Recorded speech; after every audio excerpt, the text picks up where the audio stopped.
Hello friends, स्वागत है आप सभी का आज की क्लास में। इससे पहले हमने जो है सालम की क्रांति पढ़ी और जो है सल्ट गोली कांड पढ़ा। आज हम जो है गुजड़ू आंदोलन के बारे में पढ़ेंगे।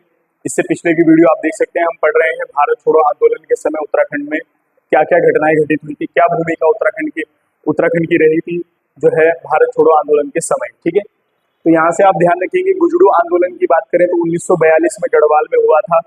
और वहां से हमने एक प्रश्न पढ़ा था कि कुमाऊं का बारदोली सल्ट क्षेत्र को कहा जाता है, वैसे ही गढ़वाल का बारदोली जो है वो गुजड़ू क्षेत्र को कहा जाता है। ठीक है, तो यहाँ से पहला प्रश्न आपका ये बनता है। कारण क्या था मैं आपको बता देता हूँ। जिस समय जो गुजड़ू था गढ़वाल का, वो जो है स्वतंत्रता संग्राम के समय जो लोग आंदोलन में भाग लेने के लिए भर्ती हुआ करते थे, उस भर्ती का केंद्र था। यहाँ से आप याद रखेंगे ये भर्ती का केंद्र था।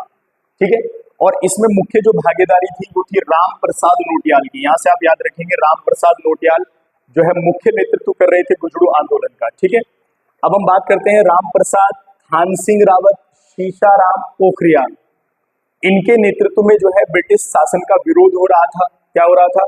विरोध हो रहा था, बड़ी मात्रा में विरोध हुआ, जिस कारण उस समय जो डिप्टी कमिश्नर थे बर्नीड, उन्होंने दमनकारी नीति अपनाई, जिस कारण से इसे गढ़वाल का बारदोली कहा जाता है। यहाँ से आप समझना एक नंबर में प्रश्न बन सकता है।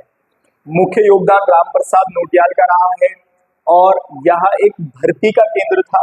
जो स्वयं सेवक होते थे आंदोलन में प्रतिभाग करने वाले, उनकी जो भर्ती हुआ करती थी वो यहीं पर हुआ करती थी। यहीं पर आकर वो अपनी जो है भर्ती को भर्ती में शामिल होते थे। ठीक है ना, इसमें मुख्य जो रोल था वो राम प्रसाद नोटियाल का था। इनके साथ और भी लोग थे, थान सिंह रावत थे, शीशाराम पोखरियाल थे।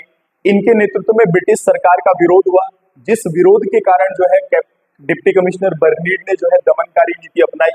और जो भी दमनकारी नीति में उन्होंने हथकंडों को अपनाया, उन सबको देखकर जो है इसे गढ़वाल का बारदोली कहा जाता है। यहाँ से आप ध्यान रखेंगे। ठीक है, हम बात कर रहे थे पिछली वीडियो से जो है कि भारत छोड़ो आंदोलन की बात कर रहे थे। तो ये सारी जो घटनाएं हमें देखने को मिलती हैं, देघाट गोलीकांड है, सालम की क्रांति है, सल्ट गोलीकांड है या फिर गुजड़ू आंदोलन है, ये सारी घटनाएं जो हैं ये भारत छोड़ो आंदोलन के समय उत्तराखंड में हुई हैं। अब हम बात करें, यहाँ से आप ये नोट करेंगे, यहाँ से जो आप ये तो बिल्कुल नोट करेंगे और ये भी आप नोट करेंगे जो मैंने लिखा है। तो भारत छोड़ो आंदोलन के समय जो घटनाएं उत्तराखंड में घटित हुई हैं उनके बारे में मैं आपको बताना चाह रहा था। तो यहाँ से आप क्या करेंगे, सिंगल लाइन प्रश्न बना सकते हैं। डांडा मंडी में भारत छोड़ो आंदोलन का नेतृत्व किया था उमराव सिंह रावत ने। ठीक है, इससे अलग है ये बात करना, मतलब है तो इसी के साथ में जो घटनाएं उस समय हुई है। ये टॉपिक गुजड़ू आंदोलन आप अलग रखेंगे।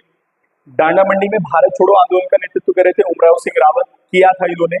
और इन्होंने क्या किया कि सरकार की दूर संचार की जो संपत्ति थी उनको ध्वस्त किया था, नष्ट किया था। ठीक है, बनारस में जो छात्र आंदोलन हुआ, इस समय जो छात्रों ने आंदोलन किया था, छात्र आंदोलन का प्रतिनिधित्व कर रहे थे, उनका श्रेय जो जाता है छात्रों को जो है तैयार करने का, वो चंद्र सिंह गढ़वाली और कुशालानंद गैरोला। यहाँ से आप याद रखेंगे दो नाम, चंद्र सिंह गढ़वाली और कुशालानंद गैरोला। बस रैंडमली आप याद रखें, इनको ज्यादा टेंशन ना लें।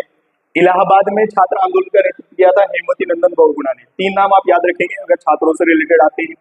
ठीक है ना, उसी समय जो है चमोली के व्यक्ति थे नारायण सिंह। कौन थे? नारायण सिंह। इन्होंने जो है एकला चलो की नीति का अनुसरण किया कि एकला चलो, अकेले चलो, अकेले चलो। और उसके बाद जो है वन विभाग के विश्राम गृह में खुद ही अकेले ही जो है जाकर आग लगा दी थी। ठीक है ना, और सिलोंगी में इसी समय स्वतंत्रता यानी कि इस आंदोलन के समय सिलोंगी में सदानंद कुकरेती के द्वारा एक राष्ट्रीय विश्वविद्यालय खोला गया था। तो आप यहाँ से ये भी तीन प्रश्न जो है नोट कर सकते हैं। धन्यवाद।